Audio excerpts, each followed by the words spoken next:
Ashley and I spoke a little bit about the pressures of being Black people and that perfect victim trope, and how oftentimes that's why when Black women or Black people are harmed or go missing, it takes a very long time for our crimes to be investigated or for people to believe us, and how that continues to just plague our communities. And so I guess I would love to ask, like, what advice would you give to someone who is also trying to unpack that for themselves? Yeah, we limit ourselves, we self-police, we convince ourselves that it's not that bad, or, it's not worth the trouble, and it's we basically have been telling ourselves that we're not worth the trouble.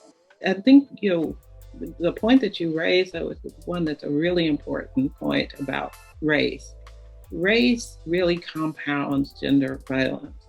It on top of the misogyny and sexism that's a part of gender violence, add race as another element.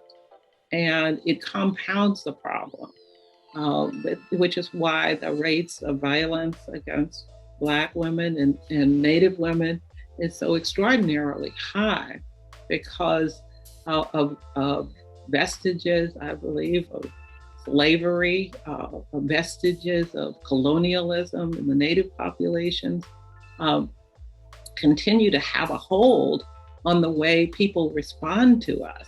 Yeah, I think when it pertains to Black women, like, this idea of a perfect victim becomes beyond a myth. It's just it's beyond a myth. I don't really have the language to articulate that any better. And I feel like because our identity lies in being traumatized and not acknowledging it, like, it makes it hard for us to even see it as valid in ourselves. So, like, we could experience something that we know hurts us, but because society doesn't allow us to be victims, because we're constantly being traumatized, we just don't see it as something that should stop us. Yeah. I think, to like Ashley's point, this was something I was recently, while reading your book, I was processing how often, like, within ourselves, and even when as a Black woman, like, even if I'm having a rough day, even if I'm exhausted from work, I still have this mentality of, like, I have to keep grinding, I have to keep going. Like, there's no such thing as me having a bad day, there's no such thing of me like feeling low. And then I started comparing it to how I show up in spaces, because I have two younger siblings, one's 16, one is 9, and they're both young women. And so I was thinking, like, how do I show up in spaces for them when that's how I am to myself?